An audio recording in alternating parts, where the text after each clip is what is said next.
Good morning, everyone. This is Julio from Language Athlete. I'm gonna have to ask you for 1 minute. I have been learning a couple of not tricks, but things that help me, post everything on Facebook on time and yada yada yada. So I'm just gonna post the link in Facebook. Give me just 1 minute. While I do that, to all of those 7,000 millions of people, or 7 billions rather, that follow us, I appreciate it. I'm just gonna post this on Facebook. And something I learned in the last session is that I was putting comments as myself, to kind of help give the class. And a friend of mine contacted me, and she was like, "You totally suck. We couldn't see that." So now what I did is that the sentences that I'm gonna use for practice today, I put them on the description of the video, so you can go check them up. I'm posting this on Facebook. I'm almost done. And so what we're gonna do today is practice a little bit what we did last class or last session, and then teach a little bit of another subject, and hopefully we practice that next class, so on and so forth. If anybody's got classes, if anybody's got questions or anything, you can put them even if it is after the video. Um, uh, and yeah, let's get ready. I'm done with it. Let me see if my other one is open. I'm gonna send a message from my other page, or the other window that I have open, that says "Hola," and it should be seeable here. Yeah, I can see it. We're working. It was 2 minutes. I went 47 seconds longer than I promised, but let's start. So we learned last session that the conjugation of the verbs is we have AR, ER, and IR, and that you remove the AR, or IR, like hablar, you remove AR. I'm gonna put it here in the comments, although I'm gonna have sentences to show this. So we have, for example, hablar. You take away the AR, it becomes habl, and then you add o, or as, or a, or amos, or an, or an. You would add ice if you're in Spain, and it would be yo hablo, tú hablas, él habla. I'm super happy to do something more deep about it if somebody needs help with this. Same with comer. We learned that you remove the ER, it becomes com, and then you add como. You just o, es, hemos, and which is yo como, I eat, tú comes, he eats, él come. I'm sorry, tú comes, you eat, él come, he eats, she come, she eats, ella come, she eats. Nosotros comemos, we eat, ustedes comen, you guys eat, ellos comen, they eat. And last one, vivir. You remove IR, it becomes viv, and then you just add o, es, hemos. I should have been putting it in the other chat. Let me see if you're getting it. Hemos, and, no, hemos, no, hemos. And if you haven't been getting it in the other chat, I'll just copy paste it, but it is being shown. Very good. If not, as I said, you're going to see these conjugations on the next sentences. You can see the sentences in the description of the video. So that's it. That's what we learned last session. It was super simple. What we're going to do today, we're going to do a very, very simple exercise that you can do yourself. In order to make it in order to make it easier for you to work on yourself, I'm just going to say sentence in English. Wait 1 second, sentence in Spanish, sentence in English, sentence in Spanish. I might add a couple of comments here and there because I talk a lot, but all I recommend you to do is play the sentence in English, pause it, be like, how do I say it in Spanish?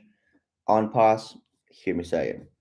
Bam, bam, bam, bam, bam. You do the 10, 20. I'm going to do 10 sentences that are very simple, 10 sentences that are not that simple for those who are more adventurous. And then if you can do 10 out of 10, move to the next ones. If you cannot do 10 out of 10, I recommend you to go back to the beginning, do it again and again and again. It's a very simple drill. Once you learn those 20, you can create your own 20. I mean, these are sentences that my students get. They get freaking hundreds of these ones. But you can create your own. It just, it takes time, but it's I love creating sentences like those ones, and creating is very, very good for you. Where are my notes? Oh, I lost my notes. Give me just one second. I found them. Very good. Let me just bring this close to my YouTube. So first sentence, guys. It's gonna be, and as you can check on the chat. Hopefully, you can see it after the live is gone. AR, ER, or IR verb. I'm gonna start only with I. All of them are gonna be O, right? So if it is hablar, hablo, comer, como. It's gonna be super simple. So how do you say I need food in Spanish if the verb is necesitar? The answer to that, yo necesito comida. Bam. Second, I have to post it on the other one. I'm sorry. I'm gonna post it. I know. I promise I'm gonna get better at this. It's just that was like my third session doing this. Second one, I love my family when the verb is amar. Bam. Yo amo a mi familia. Now, something very important there, guys, is if you notice when I say I need food, is yo necesito comida quite exactly as it is in English. But when I say I love my family, I added a letter a preposition a. Yo amo a mi familia.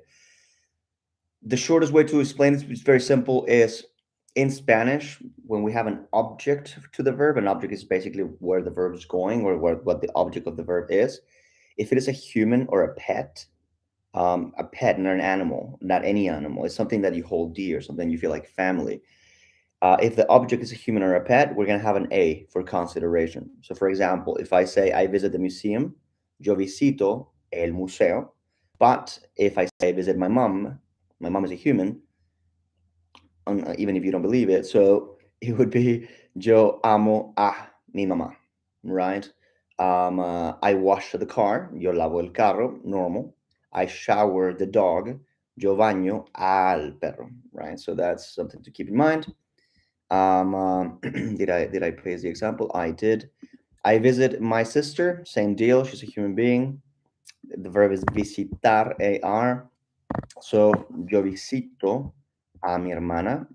I send money. Send, the verb is enviar. So yo envío dinero.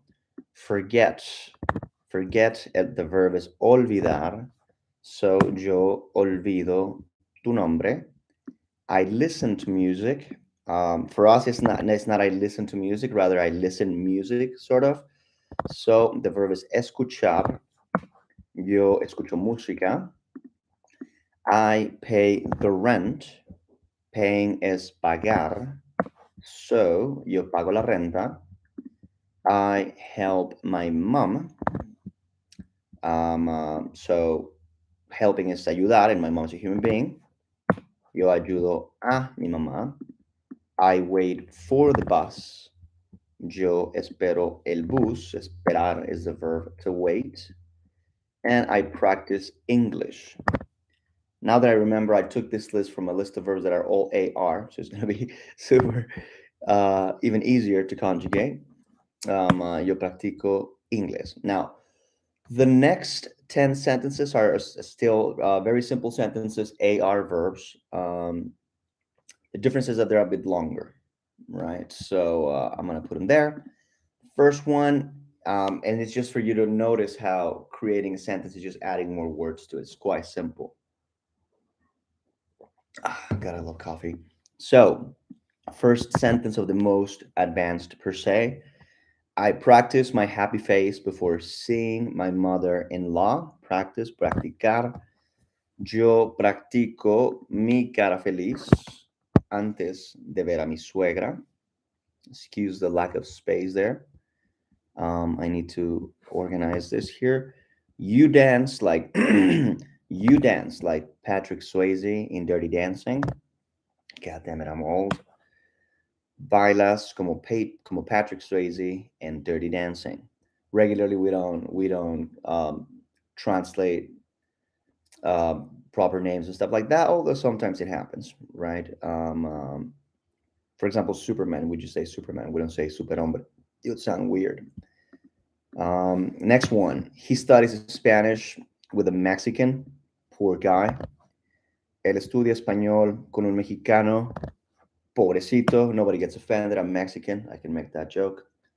Um, um, it seems like everything is showing there. What am I doing? Here. Next one. She looks for a job as a project manager. Ella busca trabajo como directora de proyecto. We sign a contract with a big company. Sign, firmar. So, nosotros firmamos un contrato con una compañía grande. Next one, you guys prepare dinner before watching Netflix. If you know what I mean. Let me put some space here because everything looks like it's the same. Next one, they walk. Oh, I erased it. They walk holding hands, but he is in the friend zone. Ellos caminan de la mano, pero él está en la friend zone. Um, um, Friend zone, we actually say friend zone or friend zone, or la friend zone, depending. Nobody says zona de amigos per se. Um, uh, I make a lot of money, but I also spend a lot. I wish. Yo gano mucho dinero, pero también gasto mucho. Let me divide it here. Ding, ding, ding. Bam. Um, uh, you come back late from work. Division. The verb is regresar. My apologies. Bam. And last but not least, he spends a lot of money on Justin Bieber's products. I mean, why not? So that will be a practice. What is the intention of this, guys? It's not that you speak English translating like this all the time, but this is why we call the company language athlete. It's there's a lot of things that relate a lot in my perspective to learning English or learning a language and doing sports or practicing sports. This would be a drill. This would be a workout, right? You just work out. Then you can go and do something different.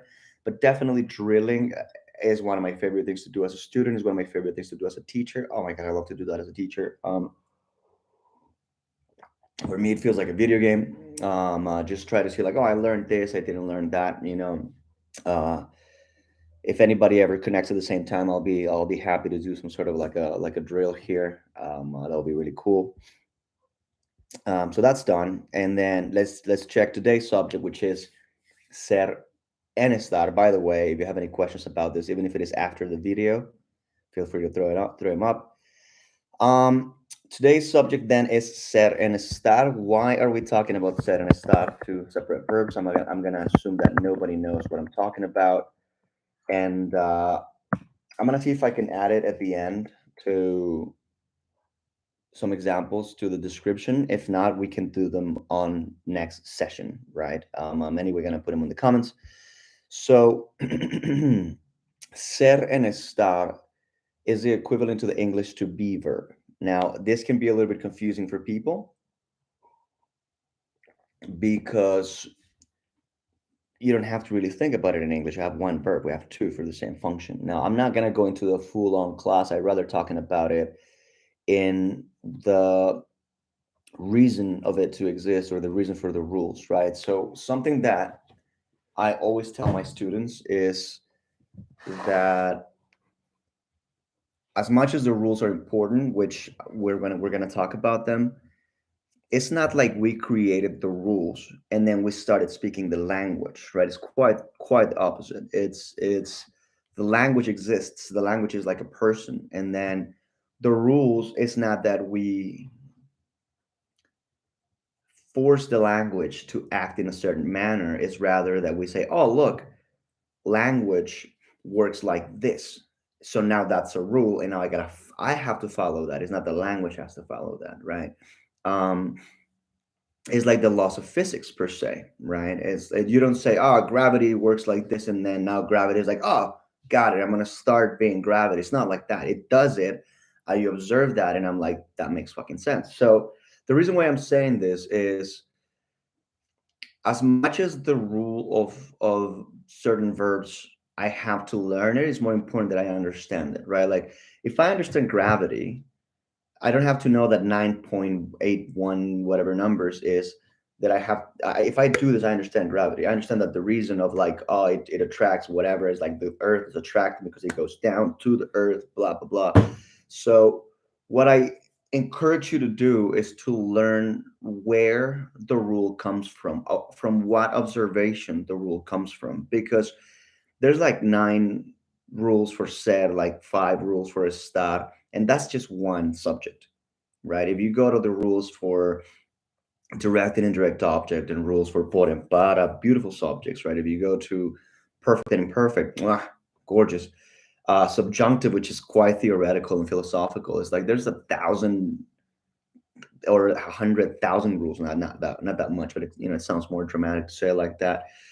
It's impossible to just be just talking and being like, oh, the rule says this and the rule says that. But if you get the feeling of it, or if you're like, the need of the rule is this, the observing of the rule is that, it makes sense because of this. If you try to make sense out of it rather than just learning the rule as such, not only you're going to be able to enjoy it better, you're going to speak more like a native speaker, because like when you speak English or whatever your native tongue is, you don't think all the time like, oh, this is a present, this is a past. You just kind of feel it, right? So let's go to ser en estar. Ser en estar means to be. Now in English, you don't notice this, but you used to be for two main things. Of course, they spread into 30 things. um, you use it to define things, like this is a cat, this is a tree. You're saying what it is, right? The essence of it. Or I am Julio, that's my definition as a person, or that's what I am, like as an essence. I am brown, I'm short, I'm pretty weird looking. All of those things are a definition. And then when you go into other usages, would be things that are you are not defined, but rather temporarily, or rather as a state, or where you are. For example, I am tired. If you think about it, when you say I'm tired, you're not defining me. You're not saying what I am. It's just the state. I am in my house. That's not who I am. That's just the state of the place, or the geographical state, or the place where I am, right? So that's how we divide set estar. Ser, which its conjugation, it's, let me put it next to it. Yo soy, tú eres, él es. In Spanish, when we put él es, we mean él and ella es, so we don't write that much because it's conjugated the same. Nosotros somos, ustedes son, y ellos son. That is a conjugation of ser. Ser, we use it to define. That is a part of the to be verb that we use to define. So I'm going to talk to you. I don't know if you ever heard about the Pareto principle, but I'm going to give you the 20% of the rule that is going to solve 80% of the problems. What I mean, there's going to be a couple of things that you're going to be like, what about this? We can see it deeply in a different class, but I'm going to go with the 20% that helps for everything so that I can do it in 20 minutes. You use it to say everything you are, as I just mentioned. Yo soy Julio. Yo soy moreno. I'm Julio. I'm brown. Yo soy mexicano. Soy profesor. So on and so forth. You would use it to describe a person, like tú eres, which is another one, right? Tú eres inteligente. Tú eres bonita. You're intelligent. You're pretty. Tú eres alta. Intelligent, you're pretty, you're tall. Because these are characteristics that are not going to change. It's a characteristic is that really, really describe you.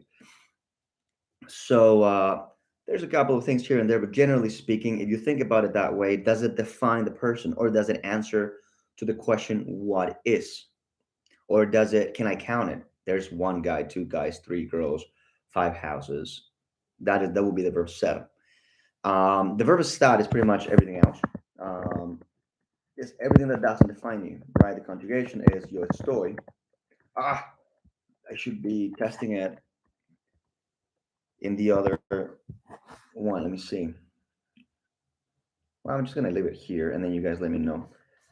Yo estoy. What I'm gonna do is I'm gonna copy paste it and put it in the description afterwards. Yo estoy, tú estás. I'm gonna hire me somebody to help me do this. Él está, nosotros estamos, ustedes están, ellos están. We use it to talk about everything that doesn't define me. Yo estoy cansado.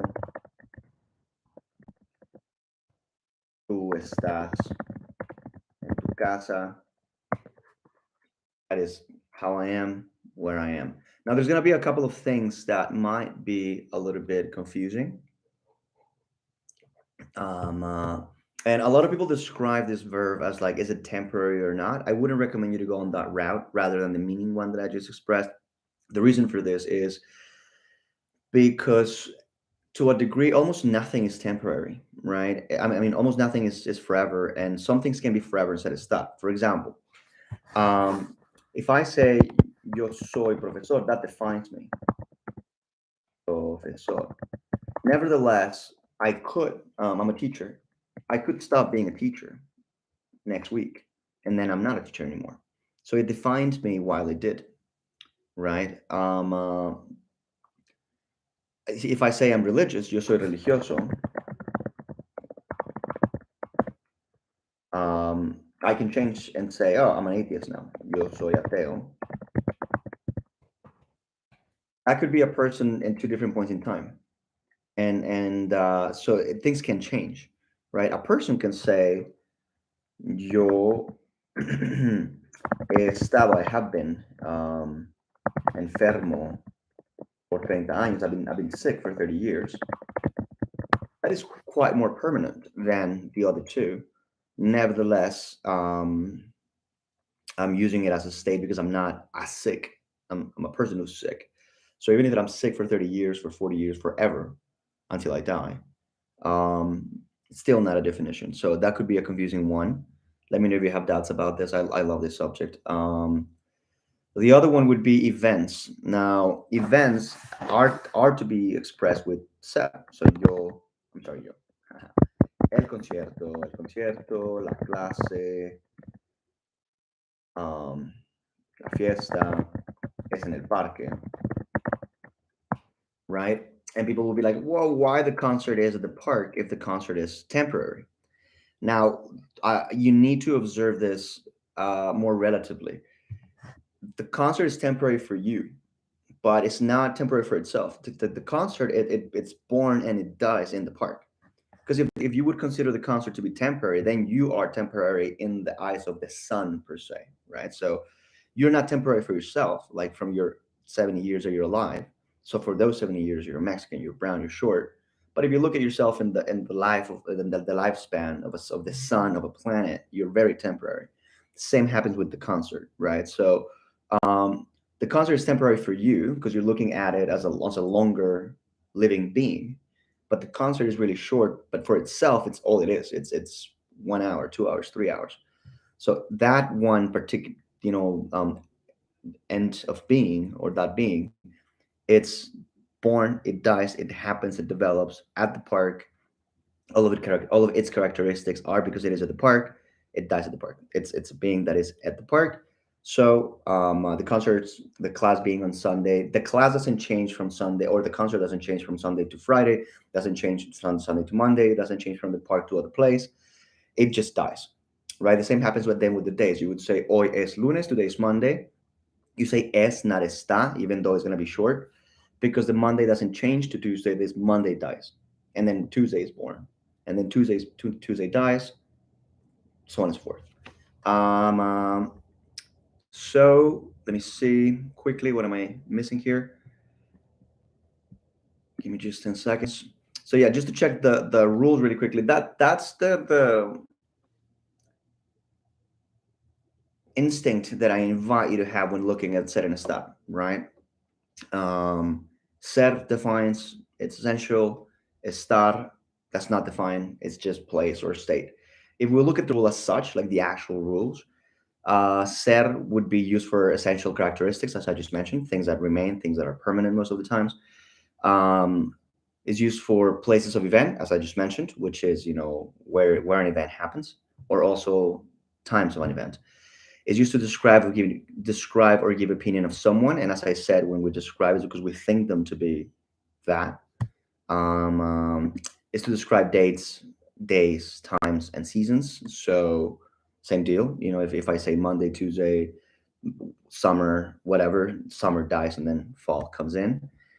Um, Passive voice of process. I don't want to go there right now because it's going to be another conversation. But it's basically when you say things like, um, um, it is it is made by Samsung, or it is done by the termites. It is destroyed by termites. Stuff like that. When you put the to be verb participle and then whomever did it. Long conversation, fun, but not for now. I think. Um, with the preposition for or para to imply who's going to be the owner. So esto es para ti. This is for you because it is now yours. It is now that its existence is attached to you.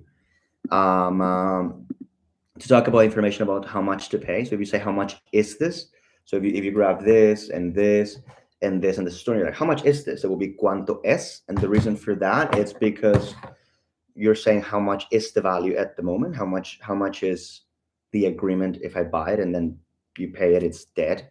If you would say a cuánto está, which is another option with the verb estar, it's more like how much is it today within the fluctuation of the price. You would use that for prices of fruit. They change often.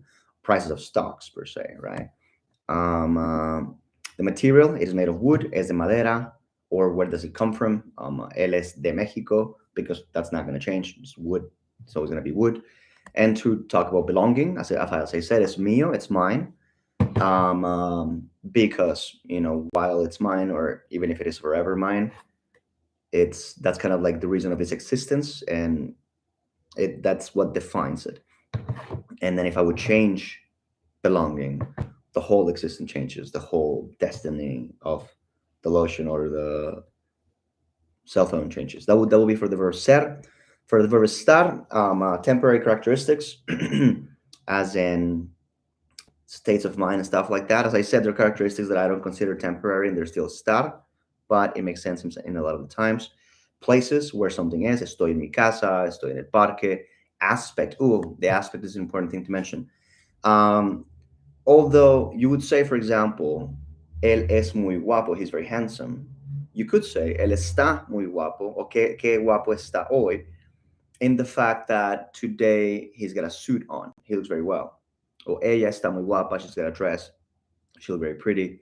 Um, um, so you can use them to play a little bit. You can bend the rule a little bit if you want to change the feeling, right? So if I say, yo soy feliz, that means I'm happy always, quote unquote. Or if I say estoy feliz, that means somebody just gave me a huge bag of weed and I'm like crazy happy. Why did I say that? Anyway, uh, so aspect, dates, passive voice of state. Once again, I don't want to get into passive voice right now because it's going to go crazy. But passive voice of state would be the same like the process one, like the one before, as in this is made by a such person. But this is destroyed, this is finished, not going to the process of it, just the state of it. Crazy conversation, very nice, a little bit more advanced. I'm going to give you a couple of examples. So, for example, if I would say, nosotros estamos en el salón.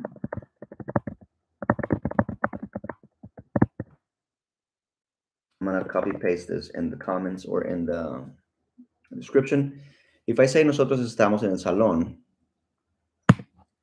I'm using estamos because that's where we are, right? That's it. Nothing crazier than that. If I would say la ventana está abierta, the window is open. I'm going to use the verb estar because that's the state of the window. It's not that the window is inherently open or is a characteristic of the window to be open. It's just open at the moment. It could change. Now, a couple of ones that are going to be quite the opposite is going to be, for example, exercise is good for your health. It's an opinion, but I'm not saying it's good now and bad later. I'm defining it as it's always good, right?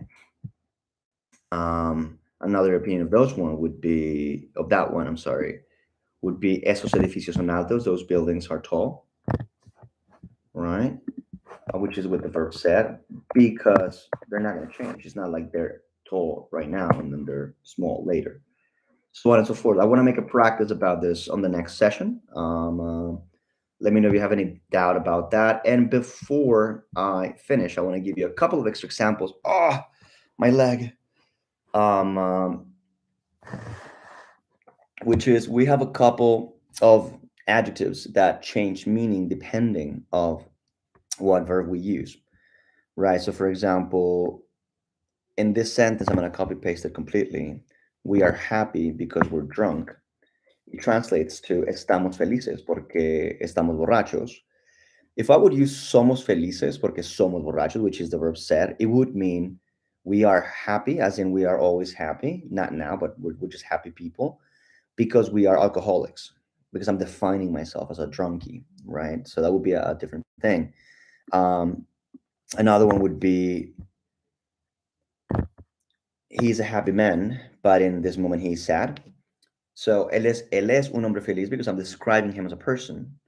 But in this moment he's sad, está triste, because it's just in this moment that his state of mind is that of sadness. Now, some of them change completely. Like for example, if I say the classroom is green, I'm kind of describing like that's how the classroom is.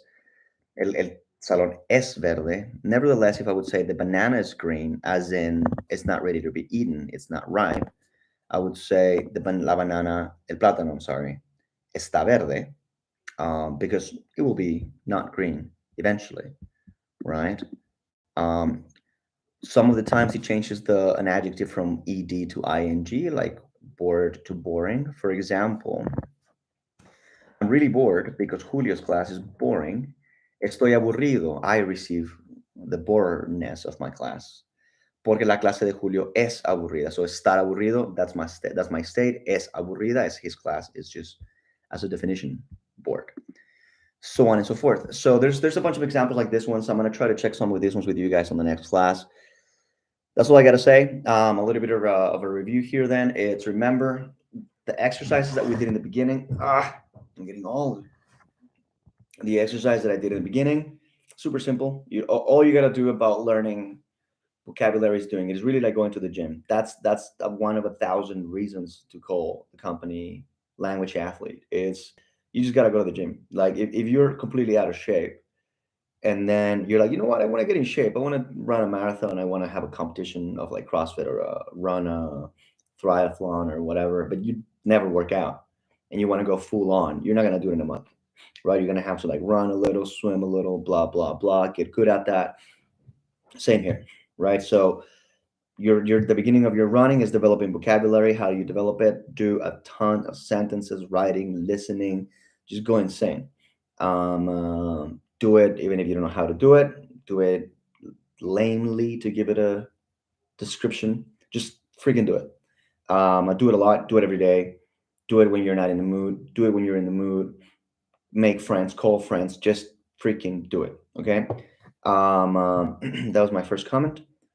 And I think that, oh yeah, of course, we are at languageathlete.com. You can go there, check of course these videos, but also check our services. We offer private classes, group classes, um, events, yada yada yada.